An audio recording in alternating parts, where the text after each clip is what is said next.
What's up, everyone? Welcome to another episode of Backup Fantasy Sports. It is Thursday, September 1st. Happy September. My name is Ewan, and today we will be getting into some Fantasy Premier League with a Game Week 6 preview. Cards on the table. I am recording this before tonight's Leicester-Man United match, but last night was so crazy that I figured I should get the podcast out now, and I will live with the consequences of whatever I miss from the Leicester United game tonight. So what will we be talking about in today's Fantasy Premier League episode?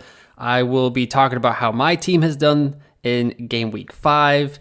I'll get into the fixtures, the fixture ticker, like usual, to look at the easiest and hardest schedules coming up between the Premier League teams, get into some storylines that I think are important for the upcoming game week and future game weeks, get into captaincy debate, what I'm looking at from the transfers, and then I will wrap up and get out of your ears. You can follow me on Twitter at UN or you out. That's EUAN.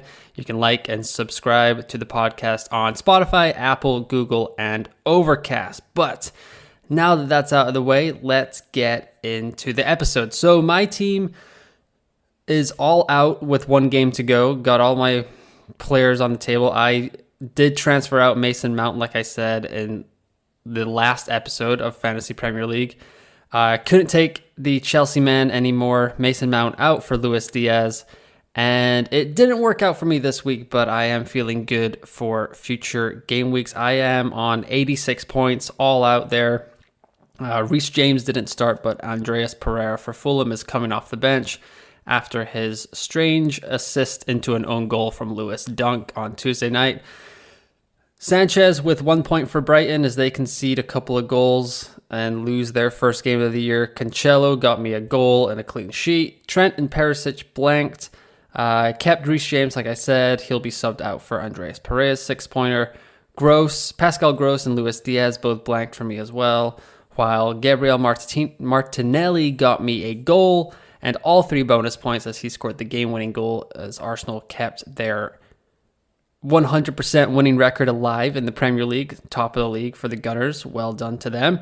Salah had 2 assists, in air quotes is what I would say, and he got 2 bonus points after a ball popped off his shoulder in injury time, and Liverpool stole all 3 points from Newcastle at the death.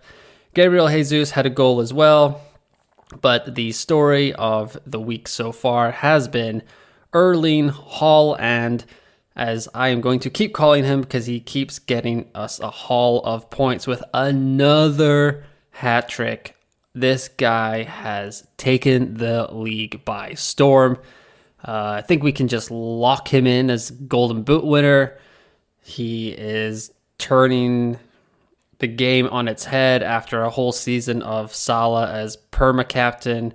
It is game on for the transfer or the captaincy debate each and every week from now on, especially because he is a rotation risk, which did not happen last night, but it feels like it's coming soon. So Haaland is phenomenal. He looks incredible on the field. He is always in and around the box.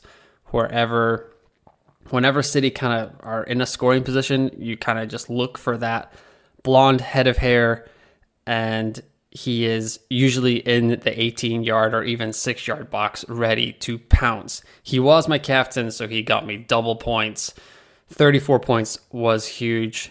86 points overall. It has dramatically increased my rank in a positive manner, but it is not over yet, as there is still that Leicester and Man United game to go. So what are we going to be looking at on our screens in Game Week 6 over the weekend? On Saturday, we have the Merseyside derby to kick us off bright and early in the early game as Everton and Liverpool play.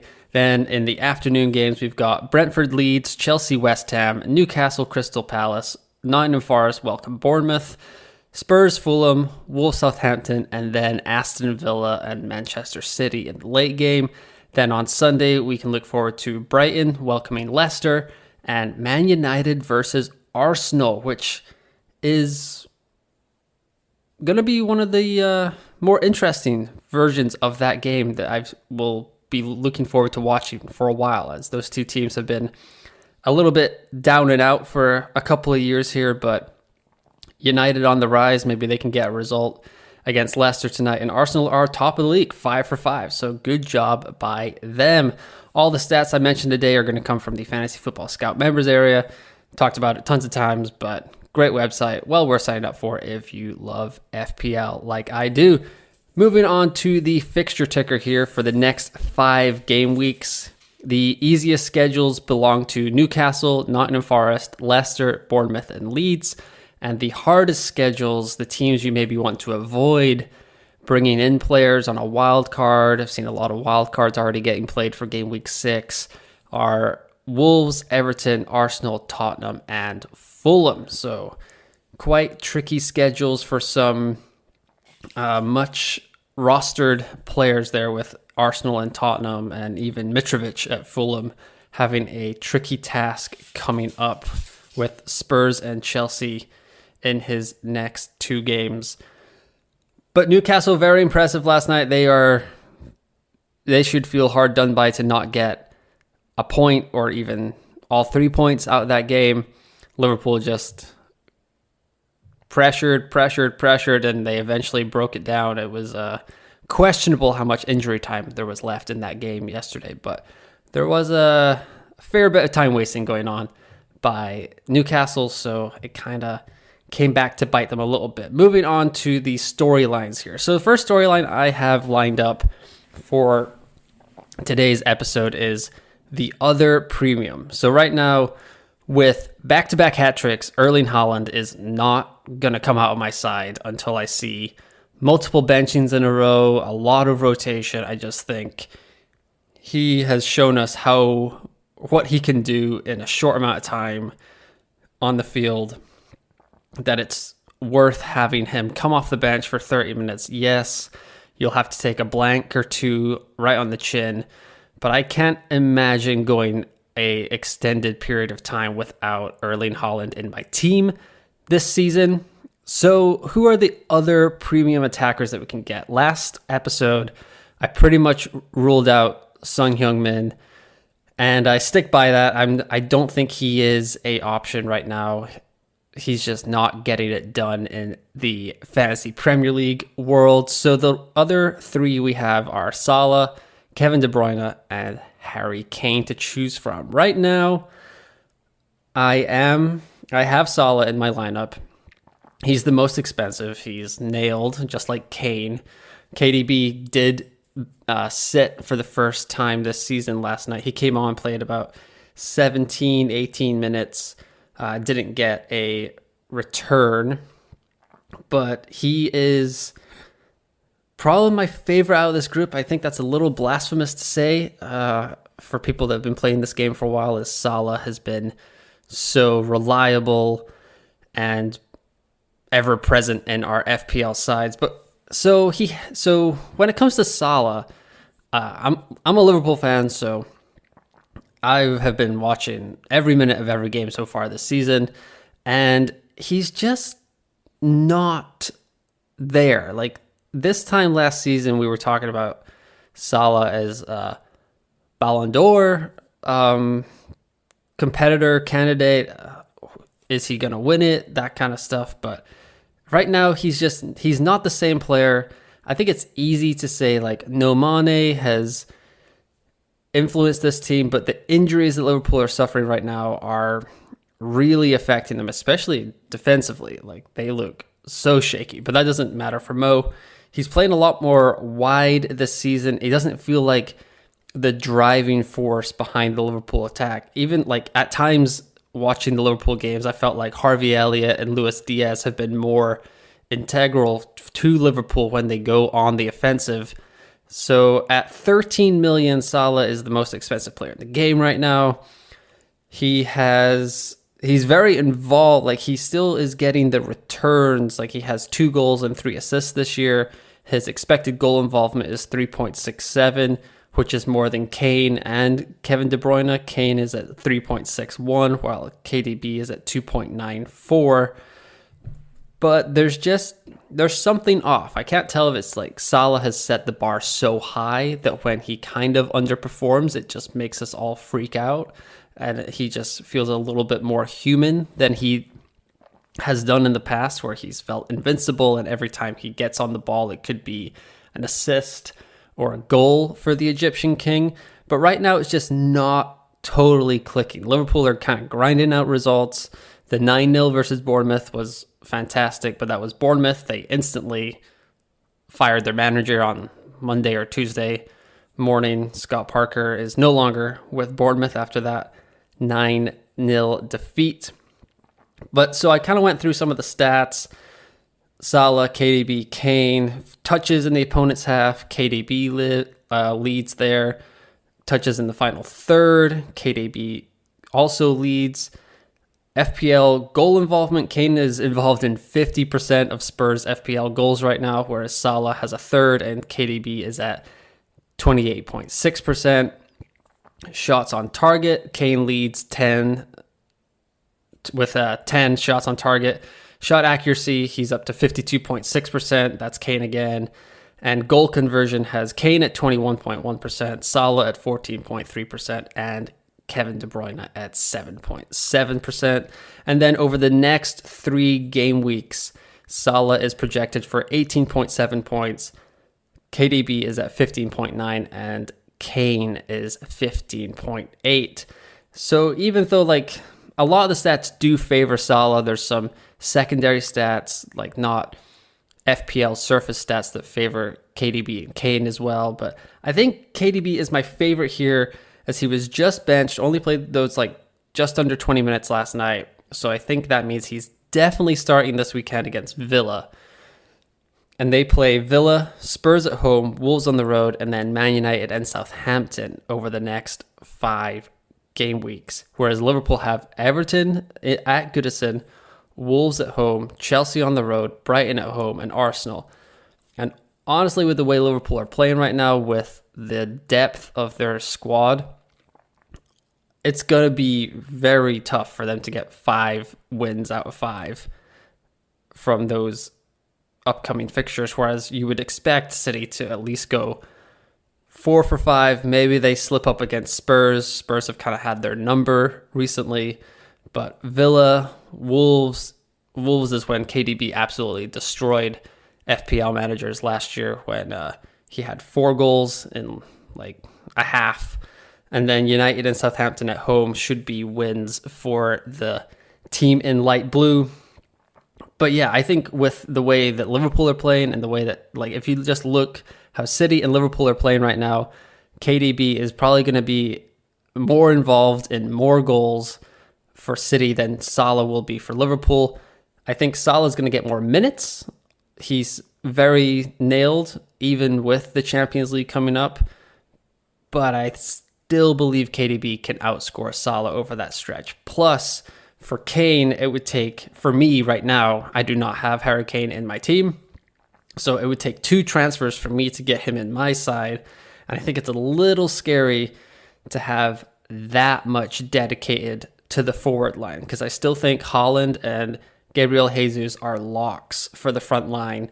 So you could use that money you saved for Mo, and you can upgrade another defender or another midfielder, and then also get Archer up to the Mitrovic-Tony area, and even the new Newcastle signing who looked super impressive last night. I think it was Isaac.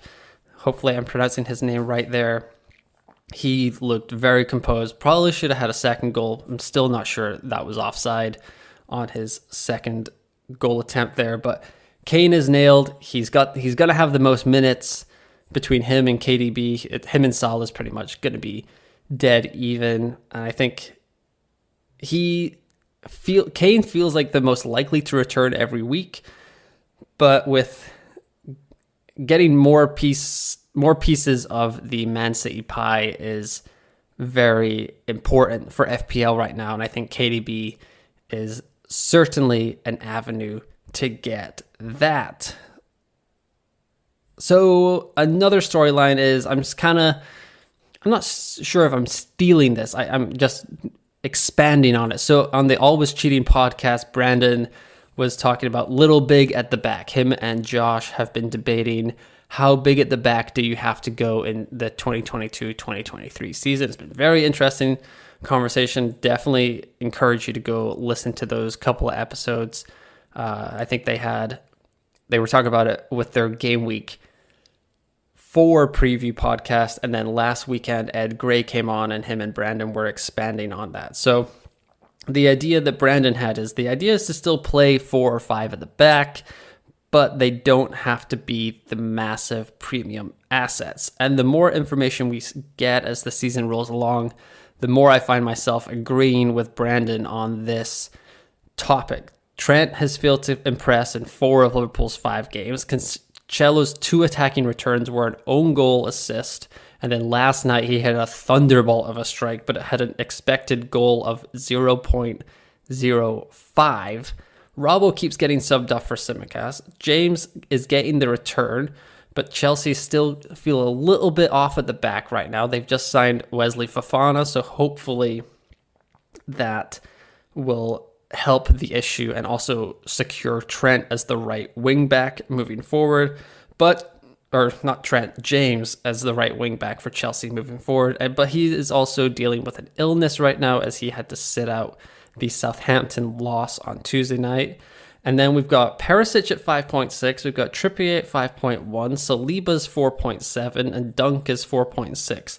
Now, Dunk just scored an own goal to cost his team the game against Fulham on Tuesday night. But still, great value. And I think all of those guys are viable FPL assets right now. I'm not trying to say, and I don't think Brandon was saying this either, that you need to get rid of Trent, Cancelo, and Robbo. That is a little too much in the other direction for me. So I think if you just want to keep one of these 3, even 2 of these 3, I currently still have Trent and Cancelo in my lineup. And I think I'm leaning towards getting rid of Cancelo eventually. I'm just not sure if it's going to be in the next couple of weeks. Could be on a wild card. I'm thinking this week, with Perisic playing the entire game last night for Spurs, I think I'm going to move down to Trippier, as I was talking about in the fixture ticker part. Newcastle has the easiest stretch of fixtures over the next 5 game weeks. Meanwhile, Spurs are going to start Champions League football, and we know Conte has about 23 wingbacks that he can rotate Perisic in and out of. And for Newcastle, those games are Crystal Palace at home, West Ham on the road, Bournemouth at home, Fulham on the road, and Brentford at home. So 3 home games out of 5. They've even got West Ham on the fixture ticker as a gray game right now, and I'm not sure. It might be more blue for me than blue is an easy on the fantasy football fixture ticker compared to the red, which means difficult and avoid. But yeah, West Ham being a gray, I'm not entirely sure if that is accurate. So I think it's tough to sell Trent as well, just with how many teams he's on. But like I said, certainly thinking about getting Cancelo out on my wild card. I don't think I'm going to burn too many free transfers just to get him out, especially coming off of a 12-pointer last night with a goal and a clean sheet. It's kind of tough just psychologically to transfer out a guy that just did the business for you. And then the final storyline for this week is wildcard draft. Already seen a lot of people talking about the wildcard. I know Fantasy Football Scouts and FPL Black Box, as he activated his wildcard before this game week. And he is a great FPL manager. I love listening to him and his analysis, but that was a little crazy for me, as there was so little time between game week 4 and game week 5 to get that wild card done and activated and kind of finalized.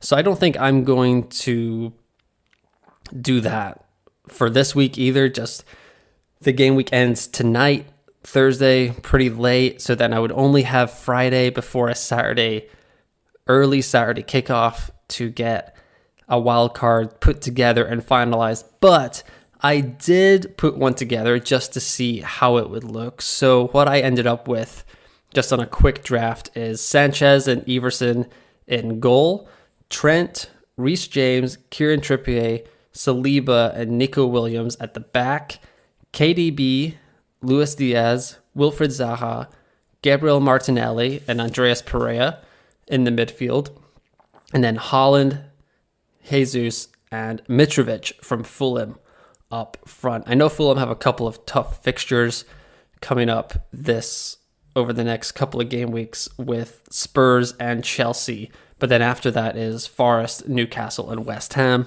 So it could be a couple of tough, difficult, rocky games for Mitrovic, but he's scored against Liverpool, he's scored against Arsenal, he scored again against Brighton, who had given up the least amount of goals throughout the season so far. So if there's someone that's fixture proof right now, it's Mitrovic. I mean, Haaland is a whole other level, but at 6.7, Mitrovic is definitely worth a look on every wild card, as is Ivan Toney.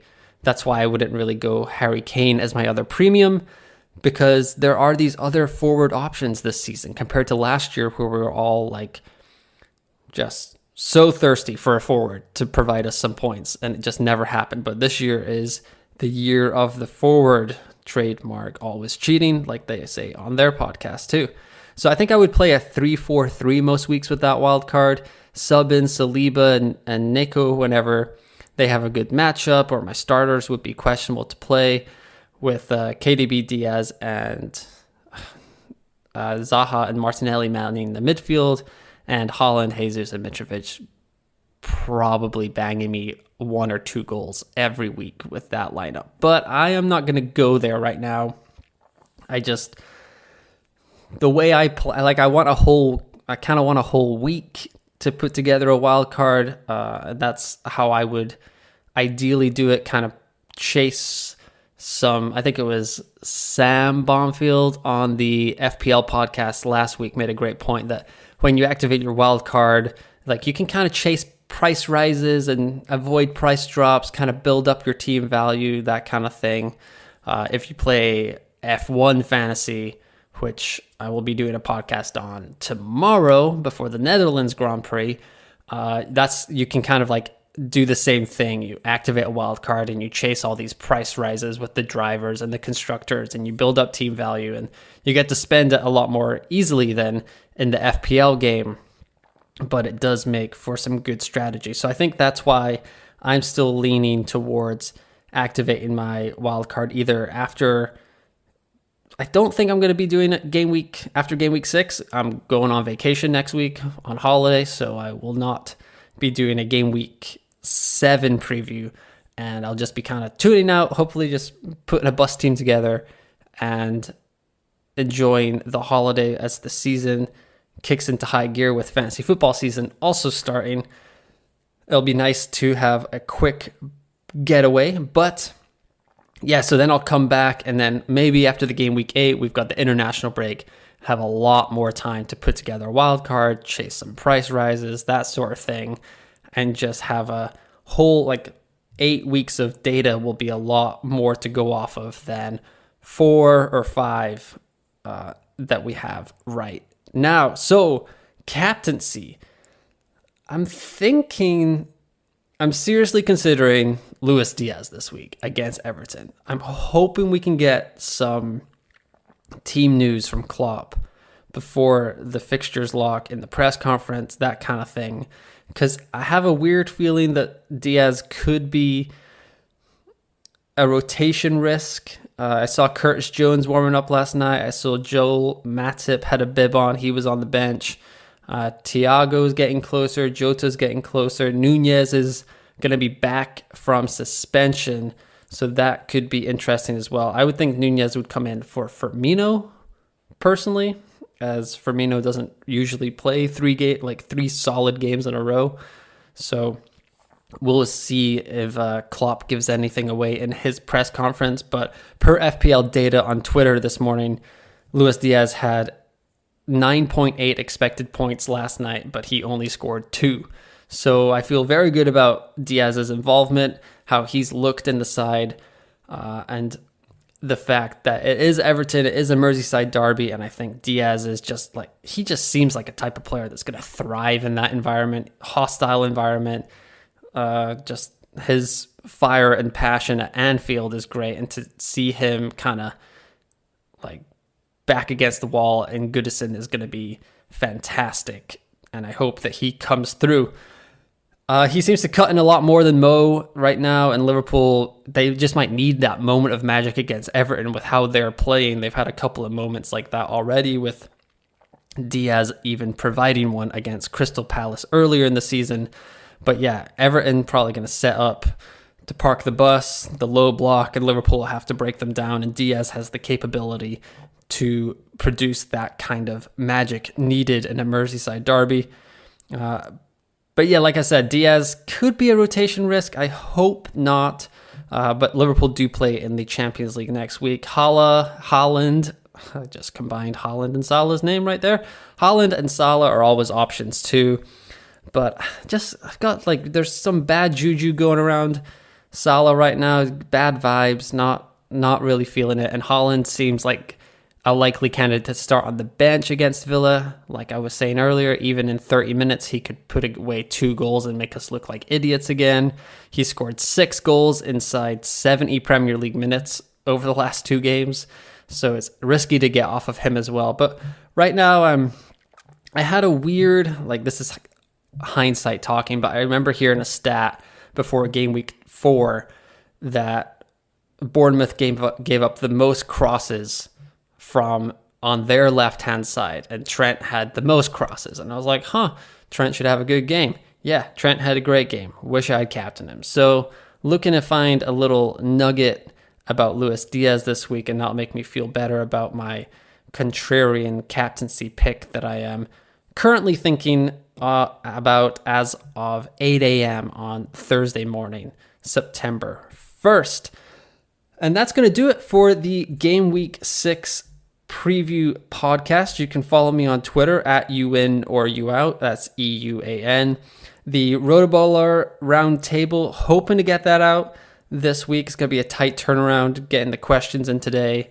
Hopefully get some answers from the guys, but that's on me as I organize it, and I have not gotten the questions to them yet. You can like and subscribe to this podcast on Google, Spotify, Apple, Overcast, all those fun spots. The Game Week 6 deadline is this Saturday, September 3rd, 6 a.m. Eastern, 11 a.m. UK, 12 p.m. Germany time. Like I said earlier, I am on vacation next week, so no Game Week 7 preview from me. I'll be back for Game Week 8 right before the international break, and potentially time to play the wild card. So it'll be extremely interesting to see how things shake out over the next couple of game weeks. But once again, thanks for listening, and I will talk to you next time.